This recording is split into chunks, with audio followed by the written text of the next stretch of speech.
मित्रों, जय श्री कृष्णा, राधे राधे। आप देख रहे हैं हमारा अर्पित मोटिवेशनल चैनल। इसमें हम भगवान गौतम बुद्ध जी के जो विचार है वो आपके साथ हम साझा करते हैं। गौतम बुद्ध जी के विचारों से अपने जीवन को संवारने के लिए आप हमारे चैनल को सब्सक्राइब कीजिए, हमारे साथ जे उनकी पूरी वीडियो और विचार सुने तो आपका जीवन भी अच्छा हो सकता है। आप हमारे चैनल पर नए हैं तो हमारे चैनल को सब्सक्राइब कीजिए, लाइक कीजिए और कमेंट में जाके नमो बुद्धा लिखिए, तो आपको भी इस वीडियो से बहुत नई ज़िंदगी मिलेगी, नया जीवन मिलेगा, नई सेहत मिलेगी। आगे ज़िंदगी को कैसे जीना है ये भी आपको इस वीडियो में मिल सकता है। तो लो लीजिए, करते हैं जी वीडियो शुरू।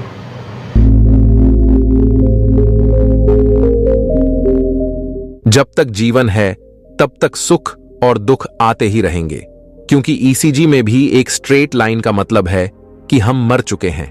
पर यदि आपको अपने मुश्किलों से जीतकर सफलता हासिल करनी है तो सबसे पहले खुद के शरीर से आलस्य, थकान, कमजोरी और टेंशन को खत्म करना होगा। और इन सब शत्रुओं को कैसे आसानी से खत्म किया जा सकता है, इसके पीछे एक गहरा रहस्य छुपा हुआ है। उस रहस्य को हम आज एक प्रसिद्ध बौद्ध कहानी के माध्यम से जानेंगे।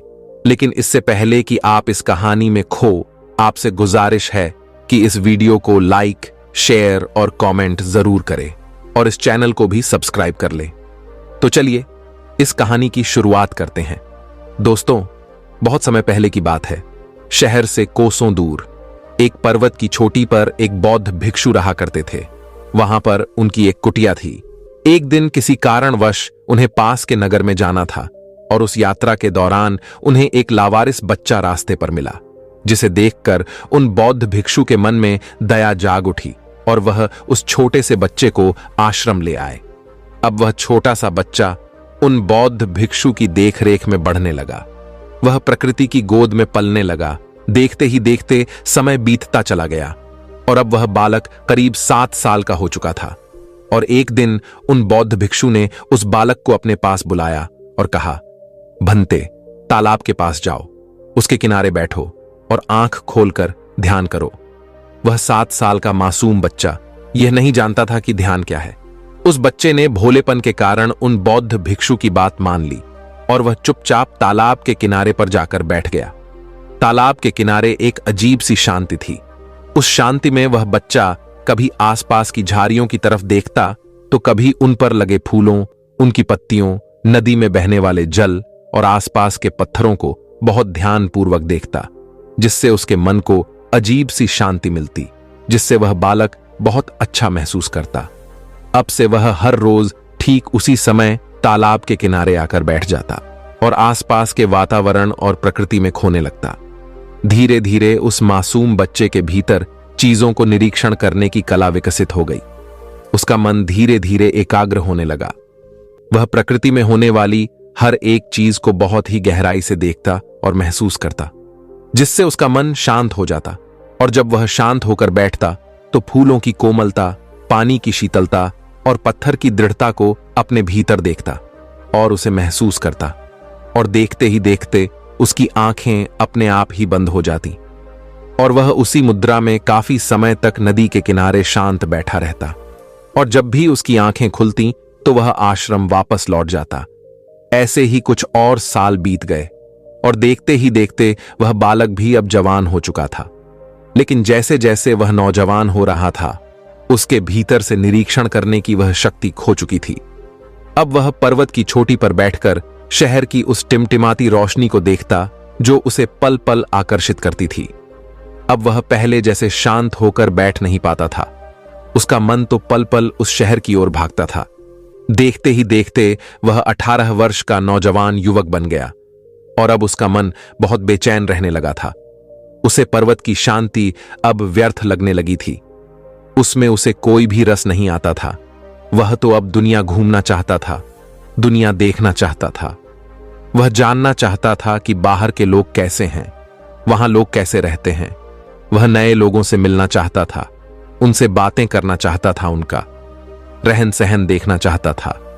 एक दिन उसने हिम्मत करके उन बौद्ध भिक्षु से कहा, पिताजी, मुझे यह दुनिया देखनी है। आखिर मैं कब तक इन पर्वतों में घूमता रहूंगा?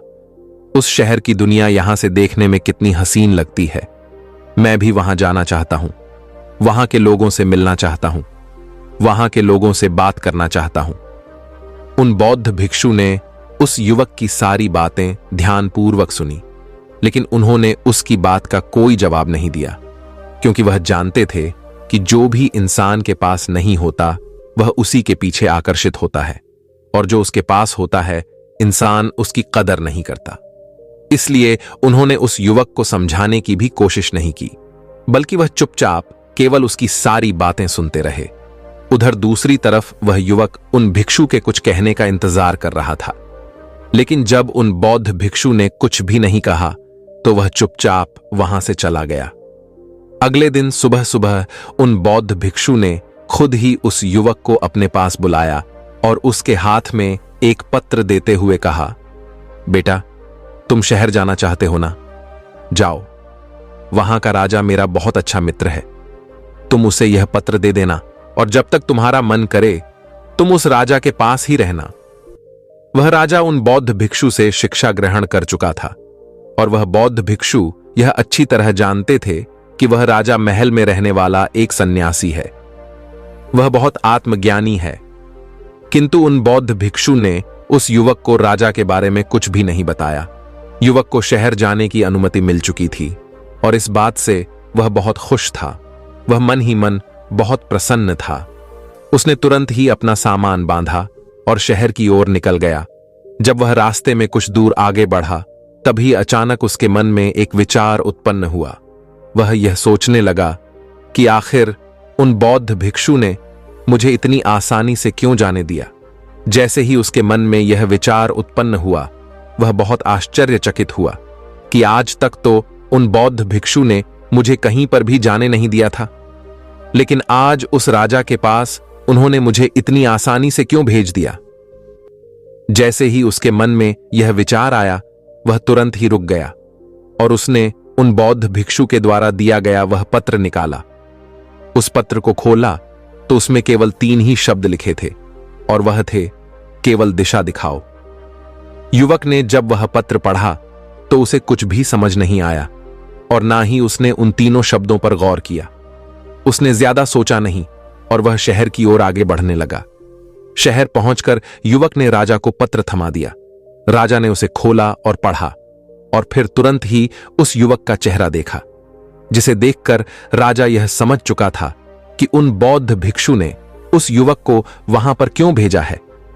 राजा ने अपने सिपाहियों को आदेश दिया। सिपाहियों ने बालक के लिए महल में रहने का प्रबंध किया। उस युवक को राजमहल की सारी सुख सुविधाएं मिली। उसके बाद वह राजा उस युवक से कहता है, बेटा, तुम्हारा यहां पर एक ही काम है, तुम्हें बस खुश रहना है। युवक राजा की यह बात सुनकर बहुत प्रसन्न था कि उसे यहां पर कोई भी काम नहीं करना है, बस उसे यहां पर आराम से अपना जीवन व्यतीत करना है। उस युवक को राजमहल में वह सारी सुख सुविधाएं मिलने लगी जो राजा को मिला करती थी।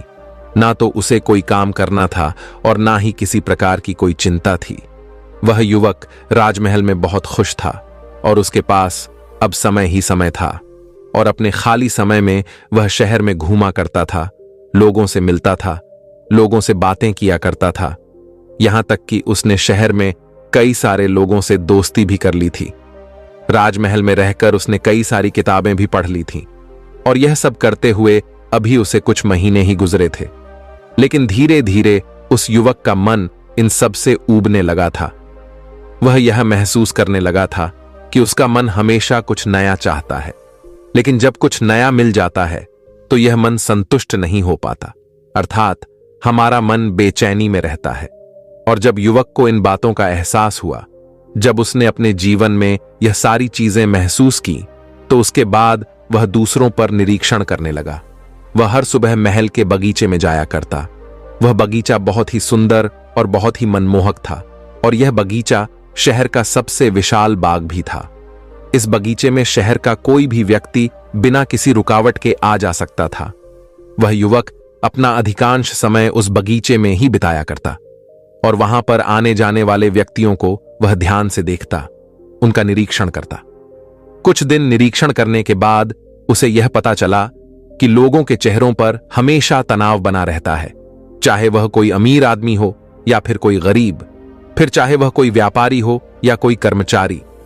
सभी के चेहरे को देखकर ऐसा प्रतीत होता था मानो लोगों का शरीर तो बगीचे में है, स्विंगल, किंतु उनका मन कहीं और ही भटक रहा है। लोगों के मन में एक अजीब सा तनाव है। लोग किसी ना किसी परेशानी में है, चिंतित है, जिस कारण वह इस समय अभी यहां पर उपलब्ध नहीं है। हालांकि उनका शरीर यहीं पर है, किंतु उनका मन यहां नहीं है। और बगीचे की सुंदरता, उसका आकर्षण भी लोगों के मन को शांत नहीं कर पा रहा था। उन लोगों को देखकर वह युवक मन ही मन यह सोचता था कि यह लोग जिंदा तो हैं, पर जीना भूल गए हैं। केवल कुछ छोटे बच्चे ही हैं जो इस बगीचे में आकर सचमुच खुश होते हैं। यहां की खुशबू, यहां की हवा, यहां के आकर्षण को देखकर उनका मन खुश हो जाता है और वह खिलकर हंसते हैं। वह वर्तमान में जीना जानते हैं। उन सभी व्यापारियों, उन सभी सेठों को देखकर आज उस युवक के मन में तरह तरह के विचार उत्पन्न हो रहे थे। वह यह सोच रहा था कि मुझे लगता था कि शहर में उन्नति करने वाले आलीशान घर के लोग हमेशा खुश रहते होंगे, उन्हें किसी बात की कोई चिंता नहीं होती होगी। लेकिन आज यहां पर आने के बाद पता चला कि यहां का नजारा तो कुछ और ही है। उस युवक को अब यह एहसास हो चुका था कि बाहरी सुख सुविधाओं से केवल शरीर को आराम मिलता है, किंतु हमारा मन बाहरी चीजों से केवल भटकता है और भटकाव से हमारा मन थकता है। हम चाहे कितने भी ऐश और आराम में हो, चाहे कितने भी आकर्षण के केंद्र में क्यों ना हो, हमारे मन को कभी असली आराम और असली खुशी नहीं मिल पाता। खुश रहने की बात तो दूर है। लोगों की बेचैनी देखकर, लोगों के चेहरे पर इस प्रकार का तनाव, चिंता और परेशानियां देखकर युवक का मन और भी बेचैन होने लगा था। उनके बारे में सोच सोचकर और भी ज्यादा चिंतित होने लगा था।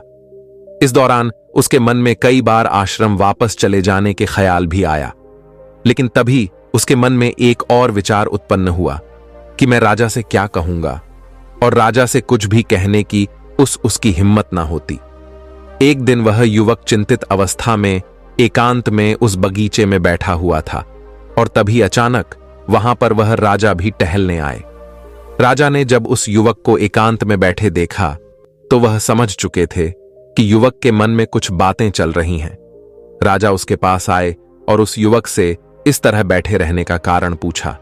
इस पर वह युवक उस राजा को जवाब देते हुए कहता है, हे राजन, मैं जितना खुश रहने की कोशिश करता हूं, मैं उतना ही परेशान होता जा रहा हूं।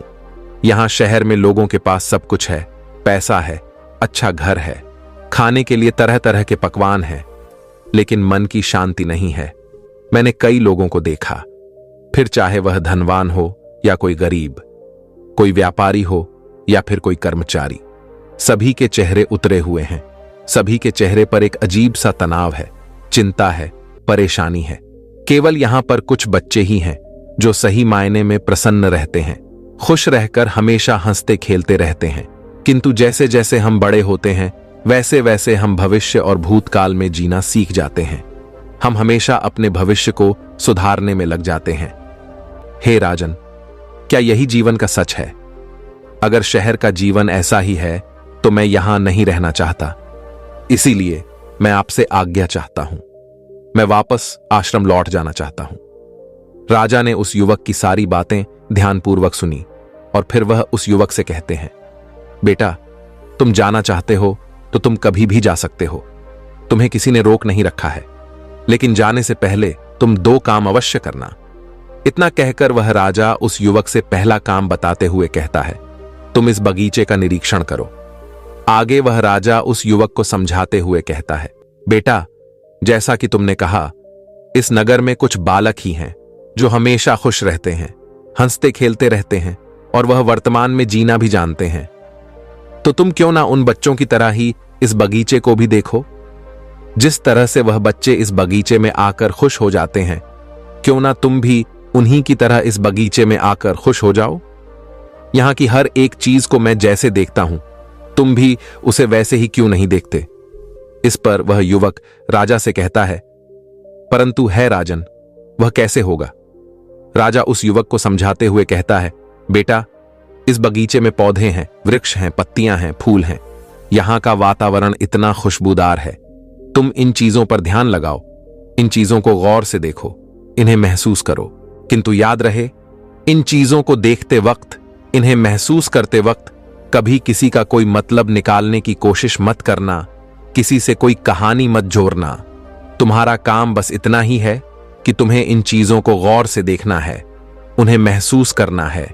इन चीजों से झूरे मन में जो भी विचार आए, उन विचारों को केवल तुम देखते जाओ, उनका कोई मतलब मत निकालना, केवल देखते जाना। और उसके बाद तुम मुझे आकर बता सकते हो कि तुम कैसा महसूस कर रहे हो। इतना कहकर वह राजा वापस महल लौट आया। वह युवक कुछ देर तक वहीं पर बैठा रहा और राजा की बातों पर विचार करता रहा। और शाम के वक्त वह भी महल लौटा। वो अपने कमरे में जाकर सो गया। अगली सुबह वह युवक जल्दी उठा और बगीचे में आकर एक जगह पर बैठ गया। वह शांति से वहां पर उपस्थित उन वृक्षों और वहां पर आने वाली उन हवाओं को देखने और महसूस करने लगा। जब उसने बगीचे की तरफ ध्यान दिया तो उसने देखा कि चारों तरफ काफी सारी सूखी हुई पत्तियां बिखरे हुई हैं, तरह तरह की गंदगी है। यह देखकर उसके मन में विचार आया कि बगीचे की सफाई होनी चाहिए। तभी उसका ध्यान फूलों की तरफ गया। उन फूलों को देखकर उसे बहुत अच्छा महसूस हुआ। वह सोच रहा था कि फूल बहुत अच्छे लग रहे हैं, लेकिन तभी उसके मन में यह भी विचार उत्पन्न हुआ कि बहुत जल्द पतझड़ का मौसम भी आने वाला है, जिस कारण यह सारे फूल बहुत ही जल्द मुरझा जाएंगे और नष्ट हो जाएंगे। वह उन विचारों में खोया था, लेकिन जैसे ही उसे राजा की बात याद आती, वह खुद को उन विचारों से अलग करता और इसी प्रकार वह उन सभी विचारों को देखता रहा।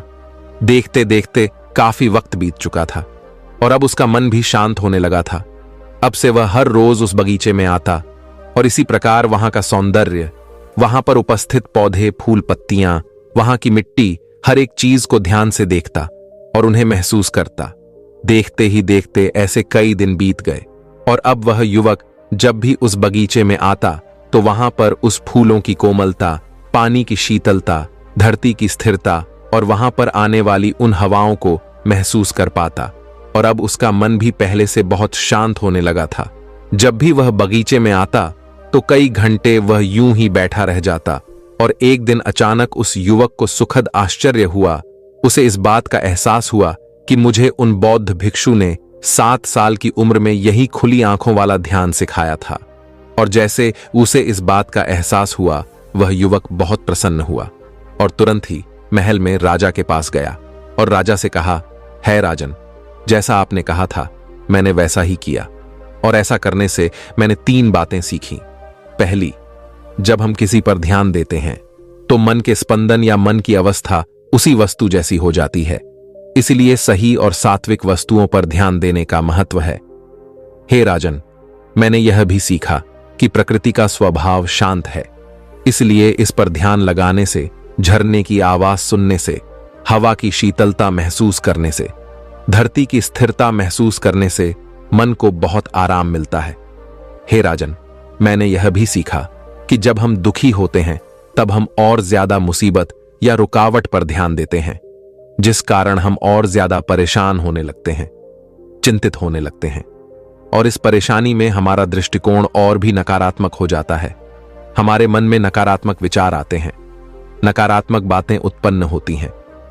पर यदि हमें इस दुख से बाहर निकलना है, यदि हमें उस परिस्थिति से बाहर निकलना है, तो हमें अपना ध्यान नकारात्मक बातों से हटाकर, अर्थात उन परेशानियों से हटाकर अच्छी चीजों की ओर ले जाना चाहिए, जो स्वभाव से शांत हो, जिससे हमारे मन को ऊर्जा मिलती है। हमारा मन एक बार फिर ऊर्जा से भर जाता है। राजा ने उस युवक की सारी बातें ध्यानपूर्वक सुनी और फिर वह युवक को कहते हैं, बहुत अच्छे बेटे, तुमने बहुत अच्छा काम किया है, किंतु अब यही काम तुम्हें अपने लिए करना है, अर्थात अपने मन के लिए। और यही तुम्हारा दूसरा काम है कि अब तुम मन को देखो। इस बात को समझाते हुए राजा उस युवक से कहते हैं कि जो भी विचार तुम्हारे अंदर प्रकट होते हैं, भले ही वह तुम्हारे बारे में ही क्यों ना हो, उन विचारों पर बिना प्रतिक्रिया दिए बस उन विचारों को देखते जाओ, अर्थात किसी भी विचार में अच्छा या बुरा मत सोचो। उन विचारों पर निर्णय लेने की कोशिश मत करो, बस उन विचारों को देखते जाओ। यही तुम्हारा आखिरी काम है। युवक ने राजा की बात मान ली और अब से उसने खुद पर ध्यान देना शुरू किया। उसने इस अभ्यास को शुरू किया, लेकिन अब की बार अभ्यास इतना आसान नहीं था। जब भी उसे अपने बारे में विचार आता, तब वह उसमें खींचा चला जाता। वह अपने आप को रोक नहीं पाता, और जब वह इस चीज का अभ्यास कर रहा था, तब उसे इस बात का एहसास भी हुआ कि खुद के प्रति संभव विकसित करना सबसे कठिन कार्य है। लेकिन युवक ने हार नहीं मानी और वह टीका रहा। देखते ही देखते कुछ महीने यूं ही निकल गए, और युवक को जब भी समय मिलता वह अपने विचार को देखने की कोशिश करता। देखते देखते वह अभ्यास पर इतना निपुण तो हो चुका था कि जब भी उसके मन में कोई विचार आते, फिर चाहे वह खुद को ही लेकर क्यों ना हो, तो वह उसमें अच्छा या बुरा नहीं ढूंढता, बल्कि वह केवल शांति से उन विचारों को देखता और उन विचारों के प्रति कोई प्रतिक्रिया नहीं देता। ऐसा करते करते अब वह इतना निपुण हो चुका था कि उसका मन धीरे धीरे स्थिर होने लगा था। वह भीतर की ओर मुड़ने लगा था, और जैसे जैसे उसने इसमें और भी निपुणता हासिल की, उसका मन शांत होने लगा। उसका मन किसी भी विचार के प्रति कोई भी प्रतिक्रिया नहीं देता था, और जैसे उस युवक के मन ने किसी भी विचार के प्रति प्रतिक्रिया देना बंद किया, उसका मन पूरी तरह से शांत हो गया। और मन के शांत होते ही युवक मन के सारे रहस्य समझ चुका था। अब वह यह जान चुका था कि संसार केवल हमारे मन का ही एक प्रतिबिंब है। जो अच्छाई और बुराई हमें बाहर दिख रही है, ये सब कहानी है। ये सारी कहानियां हमारा मन ही बुन रहा है, और ये सारी कहानियां हमारा मन ही हमें सुना रहा है। और इसी अच्छे और बुरे के चलते हम मन की बातों में फंस कर रह जाते हैं, और हमारा मन हमें उन विचारों को बहा कर ले जाता है जिस कारण हम कभी भी असली शांति और आनंद को देख नहीं पाते, उसे जान नहीं पाते, उसे महसूस नहीं कर पाते। अब उस युवक को यह भी समझ में आ चुका था कि यह शांति, यह खुशी हमेशा से मेरे पास ही थी। उन बौद्ध भिक्षु ने मुझे बचपन से ही इस शांति का एहसास करना पहले से ही सिखा दिया था, लेकिन मैं ही गलत था। मैं चीजों के पीछे भाग रहा था, मैं लोगों की खुशियों के पीछे भाग रहा था, मैं चीजें पाना चाहता था। युवक यह जान चुका था कि आंखें खोलकर ध्यान करना है। अपने मन के प्रति भी संभव रखना सबसे बड़ी शक्ति है, और यह शक्ति हमें यूं ही नहीं मिलती है। इसके लिए हमें निरंतर अभ्यास करते रहना होता है। अपना अभ्यास पूरा करने के बाद आखिरकार वह युवक एक बार फिर उस राजा के पास पहुंचा, लेकिन इस बार कुछ अलग सा था। युवक की दृष्टि, सोचने और समझने का तरीका अब पूरी तरह से बदल चुका था। वह पूरी तरह से वर्तमान में आ चुका था। युवक ने राजा को जब दरबारियों से बात करते हुए देखा, तो राजा के चेहरे को देखकर अचानक ही युवक को यह एहसास हुआ कि राजा के चेहरे पर भी वही शांति झलक रही है जो उसे अभ्यास के कारण मिली है, जो उन बौद्ध भिक्षु के चेहरे पर हमेशा बनी रहती थी। ठीक वही शांति, वही तेज राजा के चेहरे पर भी नजर आ रहा था। राजा अपना पूरा राज्य भार संभालते हुए भी पूरी तरह से शांत है। यह देखकर युवक के मन में विचार उत्पन्न हुआ, और वह यह सोचने लगा कि आज तक मैं यह सब कुछ पहले क्यों नहीं देख पाया। जैसे उसके मन में यह विचार उत्पन्न हुआ, उसे उसके प्रश्न का उत्तर भी स्वयं से ही मिल गया। उसे इस बात का एहसास हुआ कि मैं तो पहले अपनी मानसिक दुनिया में खोया रहता था, तो मुझे इन बातों का एहसास कैसे होता। मैं तो हमेशा भविष्य में जीता था, तो मैं वर्तमान में रहने वाले इन चीजों को कैसे समझ पाता। और ठीक उसी वक्त युवक को उस पत्र में लिखे हुए वह 3 शब्द भी याद आए जो उसे उन बौद्ध भिक्षु ने दिए थे। केवल दिशा दिखाओ। उन तीनों शब्दों का अर्थ क्या था, अब उसे अच्छी तरह समझ में आ चुका था। युवक ने उस आत्मज्ञानी राजा को प्रणाम किया और इनसे आज्ञा लेकर वह वापस अपने आश्रम लौट आया।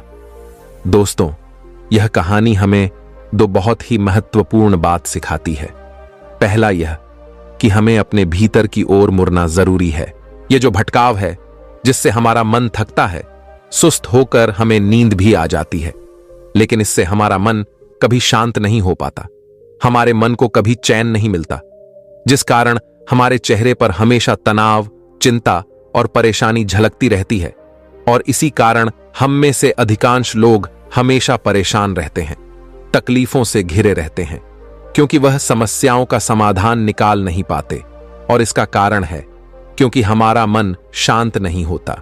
जब भी हमारा मन शांत नहीं होता तो वह किसी एक समस्या पर, अर्थात एक समस्या के समाधान पर ध्यान केंद्रित ही नहीं कर पाता।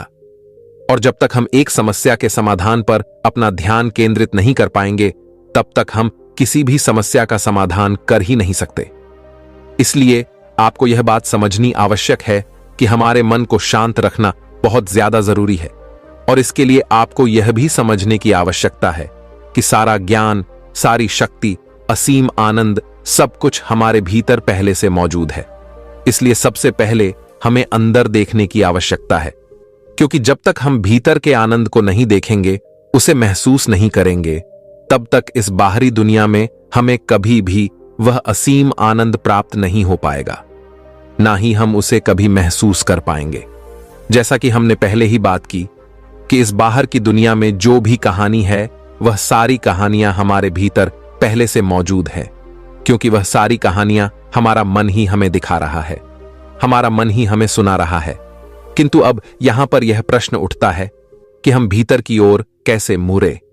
तो इसके लिए हमें संभव मन की आवश्यकता है, अर्थात नॉन जजमेंट, यानी कि हमें हमारे मन की कमियों को, वह चाहे अच्छी हो या बुरी हो, फिर वह चाहे जैसे भी विचार हो, हमें बस उन्हें देखते रहना है। ऐसा करने से हमारे मन के भीतर उस समुद्र की लहरें धीरे धीरे शांत होने लगती हैं, क्योंकि जहां पर हम अच्छे बुरे का निर्णय नहीं करते, जहां पर हम कोई जजमेंट नहीं करते, वहां पर किसी भी प्रकार की कोई प्रतिक्रिया नहीं होती। और जहां कोई प्रतिक्रिया नहीं होती, वहां मन नहीं होता, अर्थात हमारे मन के सभी विचार पूरी तरह से समाप्त हो जाते हैं, विलीन हो जाते हैं। और हमारे मन में उठने वाली वह लहरें देखते ही देखते पूरी तरह से शांत हो जाती हैं। और जब समुद्र की वह लहरें शांत हो जाती हैं, तो पानी स्थिर हो जाता है, शांत हो जाता है और स्वस्थ हो जाता है। और जितना हमारे भीतर यह संभव उत्पन्न होता जाएगा, उतना ही हम मन के इस चंगुल से निकलते भी जाएंगे, और फिर उतना ही हम भीतर से स्थिर होते जाएंगे। और जितना हम स्थिर होंगे, हमें उतनी ही स्पष्टता भी मिलेगी। किसी भी कार्य को करने के लिए हमें उतनी ऊर्जा भी मिलेगी। और यदि हम उस समय पर किसी भी एक समस्या के समाधान के बारे में सोचे, तो वह भी हम आसानी से खोज सकते हैं। और इसके लिए आपको दूसरी बात भी याद रखनी चाहिए, और वह यह है कि केवल दिशा बदलने की आवश्यकता है। अर्थात जब भी हमारे जीवन में कोई परेशानी आती है, तब आप जरा इस बात पर ध्यान दीजिएगा कि उस वक्त हमारा मन सबसे ज्यादा बेचैन होता है। उसी वक्त हमारे मन की समुद्र की लहरें तूफान पर होती हैं, और उस वक्त हमें कुछ भी समझ नहीं आता, क्योंकि मन के समुद्र का वह पानी पूरी तरह से अशांत है। और जब तक वह स्थिर नहीं होगा, तब तक हमें स्पष्टता कहां से मिलेगी। और जब तक आपको स्पष्टता ही नहीं होगी, अर्थात यही नहीं समझ में आएगा कि आपको क्या करना है, तब तक आप भला अपने समस्या के समाधान को कैसे ढूंढ सकते हैं। अक्सर ही परेशानी के वक्त हमारे मन में यह विचार जरूर आते हैं कि आखिर मैं इतना परेशान क्यों हो रहा हूं, मुझे किसी भी समस्या का समाधान क्यों नहीं मिल रहा, मेरा मस्तिष्क काम क्यों नहीं कर रहा। जब आप इन सवालों के बारे में सोचेंगे, तब आपको यह भी समझ में आएगा कि पिछले कुछ समय से आप कुछ गलत चीजों पर ध्यान दे रहे हैं, जिस कारण मन की शक्ति क्षीण होने लगी है, मन बेचैन होने लगा है।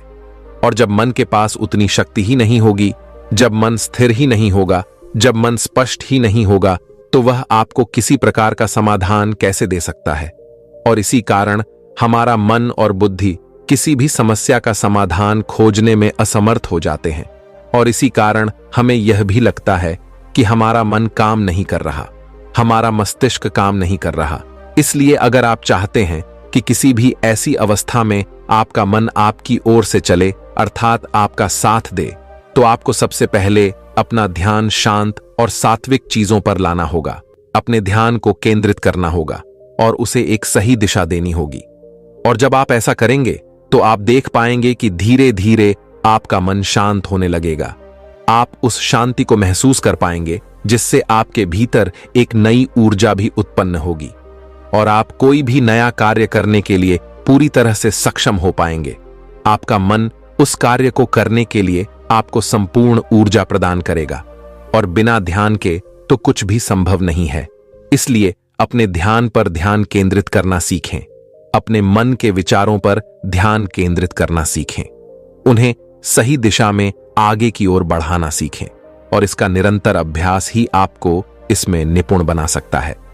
लेकिन हम में से अधिकांश लोग 1-2 दिन प्रयास करके यह सोचते हैं कि उन्हें ध्यान से कुछ नहीं मिलता। तो यह बात सही है, ध्यान से हमें कुछ नहीं मिलता। बस हमारी सोचने समझने की शक्ति, हमारे ध्यान केंद्रित करने की शक्ति, उन विचारों को सही दिशा देने की शक्ति, मन पर नियंत्रण साधने की शक्ति, इन सब में सुधार होता है। और ऐसे ही कई सारे फायदे हैं। जब आप इस पर नियंत्रण अभ्यास करते हैं तो यह सारी चीजें अपने आप ही आप में विकसित होने लगती। हालांकि यह चीजें आपको नजर नहीं आती, लेकिन धीरे धीरे जब आप इन्हें महसूस करते हैं, इसका अभ्यास करते हैं, तो यह सारी चीजें आपको धीरे धीरे समझ में आने लगती हैं। और हां, एक बात और ध्यान रखिएगा, ऐसा नहीं है कि यदि आपने 1 महीने लगातार ध्यान किया तो उसके बाद आपके अंदर की यह सारी क्षमताएं आ जाएंगी। तो ऐसा होना संभव ही नहीं है, क्योंकि यह आपके ध्यान शक्ति पर निर्भर करता है कि आपने वह ध्यान किस प्रकार लगाते हैं, आपका ध्यान कितना गहरा हुआ है। क्योंकि शुरुआत में तो हमें कई सारी दिक्कतों का सामना करना ही हुआ है। जब शुरुआत में हम ध्यान करने बैठते हैं तो हम अधिकांशतः लंबे समय तक बैठ नहीं पाते और ऐसी अवस्था में हमारा मन भी स्थिर नहीं रहता। हमारे मन में तरह तरह के विचार चलते ही रहते हैं। लेकिन यदि आप उन विचारों को शांत करना चाहते हैं, उन्हें स्थिर करना चाहते हैं, तो आपको ध्यान में निपुणता हासिल करनी होगी। तभी आप अपने मन को केंद्रित कर पाएंगे, उसे एक सही दिशा दे पाएंगे। और जब तक आप उसे सही दिशा नहीं देंगे, तब तक आपका मन आपको यूं ही भटकाता रहेगा और आप अपने जीवन में कभी कहीं नहीं पहुंच पाएंगे। छोटा से छोटा लक्ष्य भी आप हासिल नहीं कर पाएंगे। यदि आप अपने जीवन में कोई लक्ष्य हासिल करना चाहते हैं तो इसके लिए आपको ध्यान करना चाहिए, क्योंकि ध्यान करने से ही आपके भीतर वह शक्ति उत्पन्न होंगी और आप अपने जीवन में चाहे कैसा भी लक्ष्य क्यों ना रखे, उसे हासिल करने में सक्षम हो पाएंगे। यदि आप अपने मन को एकाग्र करना चाहते हैं तो आपको यह विद्या अपनानी ही होगी। उम्मीद है कि यह कहानी आपको पसंद आई होगी। नमो बुद्धाय। चलिए अब दूसरी कहानी की शुरुआत करते हैं। दोस्तों, इस दुनिया में गरीबी होना ऐसा है जैसे आप कांटों से भरे रास्ते में चलते चले जा रहे हैं, जिसका कोई अंत ही नहीं है। एक गरीबी इंसान हर दिन, हर पल भावनाओं के भंवर से होकर गुजरता है। उसकी भावनाओं में उदासी और दर्द का सैलाब होता है। वह अपने आप को बहुत ही लाचार महसूस करता है। पर धूप और छाव की तरह हमारे जीवन में सुख और दुख आते रहते हैं। हर कोई ऐसा ही महसूस करता है कि उसके जीवन में सबसे ज्यादा दुख है। प्रकृति ने हमारे शरीर को 5 तत्वों से बनाया है, लेकिन कलयुग के इंसानों ने उसमें एक और तत्व जोड़ दिया, और वो है पैसा। ये बात सच है कि पैसों से सब चीजें नहीं खरीदी जा सकती, पर यह बात भी उतना ही सच है कि पैसों से बहुत कुछ खरीदा जा सकता है। गरीबों की जिंदगी में कई प्रकार की समस्याएं होती हैं। गरीबी में रहने वाला व्यक्ति बहुत सीमाओं में फंसा होता है। अक्सर गरीब इंसान अपने परिवार को 2 वक्त का खाना खिलाने के लिए भी मुश्किलों का सामना करता है। उसके भाग्य में चाहे जो भी खुशियां हों, लेकिन उसे वह खुशियां आसानी से नहीं मिलती। मानो कोई अनकहा नियम हो या कोई कुदरत की ताकत जो उसके पास पैसा आने से रोक रही हो, या कोई ऐसी बात है जो कि वह इंसान गलत कर रहा हो। वह अपने सपनों को पूरा करने में भी हारा हुआ महसूस करता है। लेकिन दुनिया की मां ने तो हमें हमेशा आशावादी रहना चाहिए कि कुछ अच्छा जरूर होगा, क्योंकि कहते हैं ना कि जब रास्ता मुश्किल होता है तो आपका धीरज और आपकी सही दिशा में मेहनत ही आपकी सबसे दिग्गज ताकत होती है। लेकिन क्या हो जब आप खेल ही ऐसा खेल रहे हो जहां आपकी हार निश्चित हो? क्या हो जब आपको पता चले, कि आप जो कुछ भी समझते और सोचते आए हो सफलता और पैसे के बारे में, वह सब पाने का कोई तरीका हो और आप उस तरीके से वंचित हो, तब हमारा धीरज और हमारी लाख कोशिशों का भी नाकाम होना तय है। दोस्तों, अगर किसी खेल में जीतना है तो हमें उस खेल के नियम मालूम होना बहुत जरूरी होता है। नियमों को समझने के बाद हम यह जान सकते हैं कि हमें कैसे इन नियमों को अपने हित में इस्तेमाल करना है। आज हम ऐसे ही कुछ नियमों को एक बौद्ध कहानी के द्वारा जानेंगे। बहुत समय पहले की बात है। एक छोटे से गांव भानपुर में सोहम नाम का व्यक्ति रहता था। वह अपनी गरीबी से बहुत ज्यादा परेशान था। उसकी जिंदगी बहुत ही कठिनाइयों से भरी थी। वह एक गरीब परिवार से था और उसकी कई आर्थिक समस्याएं थीं। वह एक छोटे से किराने के दुकान में काम करता था, लेकिन उसकी कमाई इतनी नहीं थी कि घर के आर्थिक बोझ को सह सके। एक दिन परेशान होकर वह छोटा मन करके एक वृक्ष के नीचे बैठा रो रहा था। रास्ते में उसे उसका एक पुराना मित्र मिला। इस मित्र से मिलने पर उसका चेहरा खुशियों से भर गया, क्योंकि वह अपने दोस्त से बहुत समय बाद मिल रहा था। वह दोनों एक दूसरे को देखकर बहुत ही खुश हो गए थे। उसका मित्र पूछता है कि सोहम, तुम कहां जा रहे हो और आजकल क्या कर रहे हो? तब प्रकाश ने उदास मन से अपनी सारी परेशानी अपने मित्र को बताई कि कैसे वह गरीबी से परेशान है और अपने घर वालों की जरूरतें भी नहीं पूरी कर पा रहा। 2 वक्त की रोटी कमाना भी उसके लिए बहुत मुश्किल हो गया है। तब उसके मित्र ने उससे कहा कि घबराओ मत, यहीं पास में एक गुरु का आश्रम है, वह तुम्हारी मदद जरूर कर सकते हैं। तुम्हें एक बार उनके पास जाना चाहिए। अपने मित्र की बात सुनकर सोहम उस गुरु के पास पहुंच जाता है और उनसे कहता है, गुरुवर, इस दुनिया में कुछ लोग इतने सफल हैं कि अरबों कमा रहे हैं, जबकि कुछ लोग ऐसे भी हैं जिन्हें गरीबी की वजह से एक वक्त की रोटी भी नसीब नहीं होती। आखिर ऐसा क्यों होता है? भगवान तो सबका एक ही है, चाहे अमीर हो या गरीब, सेहत तंदुरुस्त हो या बीमार, और फिर चाहे वह किसी भी जाति का हो, आखिर वह तो सबका भगवान है। तो फिर वह ऐसा क्यों करता है? किसी को ढेरों पैसा दे देता है तो किसी को भूखा रखता है। उस गुरु ने सोहम की सारी बात सुनी और बोले, बच्चा, तुम बिल्कुल सही कह रहे हो। ईश्वर हम सभी का है, चाहे वह कोई भी हो, किसी भी जाति का हो, लेकिन हम भी तो सब उसी की परछाई हैं। तो फिर हम सभी को एक समान होना चाहिए। लेकिन हम भी तो सब एक समान नहीं हैं, एक जैसे नहीं हैं, आपस में झगड़ते हैं, तो भला वह हमें एक जैसा क्यों बनाएगा? यह तो सोचने की बात होती है। अच्छा, तुम मुझे एक बात बताओ, माना कि तुम्हारे 2 बच्चे हैं, एक बहुत ही समझदार है और वहीं दूसरा बच्चा मंद बुद्धि है, वह नशा करता है और पैसा बर्बाद करता है। फिर तुम्हारे पास तुम्हारे दोनों बच्चे आते हैं और तुमसे कुछ पैसा मांगते हैं, तो तुम पैसा किसे दोगे? जाहिर सी बात है, तुम पैसा उसे ही दोगे जो पैसे की अहम को जानता है, उसे कैसे खर्च करना है या उससे कैसे और ज्यादा पैसा कमाया जा सकता है। यकीनन तुम पैसा उसे ही दोगे ना, कि उसे दोगे जो पैसा बर्बाद करता है, नशा करता है, जो पैसे की अहमियत नहीं समझता। तुम पैसा उसे बिल्कुल नहीं दोगे। भगवान भी ऐसा ही करता है। मैं यह नहीं कहता कि तुम नशा करते हो या तुम गलत हो, बल्कि मेरे कहने का मतलब यह है कि तुम यह नहीं जानते कि पैसा कैसे मैनेज किया जाता है। और जो अमीर लोग होते हैं वह पैसे को मैनेज करना जानते हैं। उनकी कुछ अच्छी आदतें भी होती हैं, कुछ उनके नियम होते हैं जो अमीर को और अमीर बना देती है और गरीब को और गरीब। अगर कोई भी इंसान उन नियमों का पालन करता है, उन्हें अपने जीवन में उतारता है, तो वह भी बहुत जल्दी अमीर बन सकता है।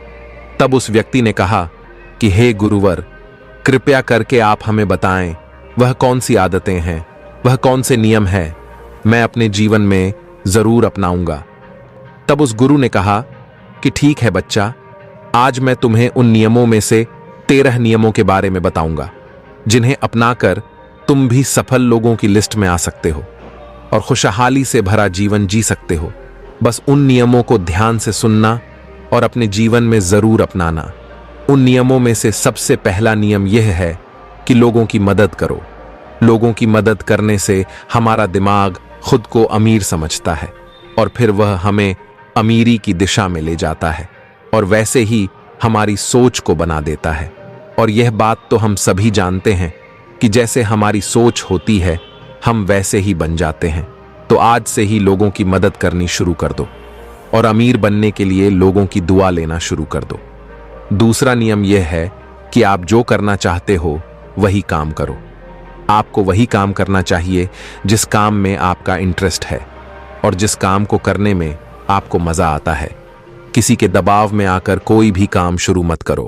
उनसे कह दो कि मुझे यह काम नहीं करना, क्योंकि अगर आप वह काम करना शुरू कर देते हो जिस काम में आपका इंटरेस्ट है, तो उस काम के प्रति आपका मन लगा रहेगा और आपको मजा भी आएगा। इसीलिए हर इंसान को हमेशा वही काम करना चाहिए जिस काम को करने में मजा आए। लेकिन वहीं पर अगर आप वह काम करते हो जिस काम के प्रति आपका जरा भी इंटरेस्ट नहीं है, तो कुछ समय के बाद आप बोर होने लग जाओगे और उस काम को त्याग दोगे, और फिर इस तरह आप कभी सफल नहीं हो पाओगे। इसीलिए हमेशा इंसान को वही काम करना चाहिए जिसमें उसका इंटरेस्ट हो। यह आपकी जिंदगी का सवाल होता है। इसीलिए डिसीजन भी आपको खुद ही लेना चाहिए कि आपको क्या करना है और क्या नहीं। तीसरा नियम यह है कि आप अपने काम पर फोकस रखो।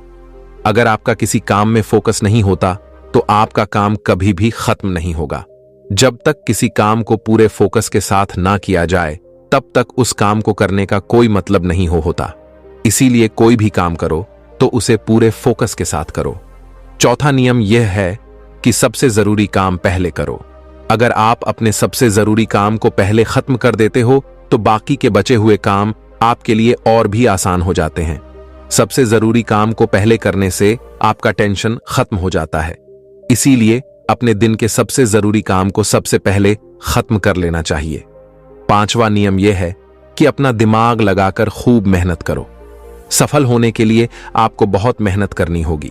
आप जिस फील्ड में हो उस फील्ड में इतनी मेहनत करो कि उस फील्ड से रिलेटेड सारे काम आपको बहुत ही आसान लगने लग जाएं। अगर आप मेहनत करके अपने काम से रिलेटेड सारी चीजों को सीख लेते हो तो आप बहुत ही जल्दी सफल हो सकते हो।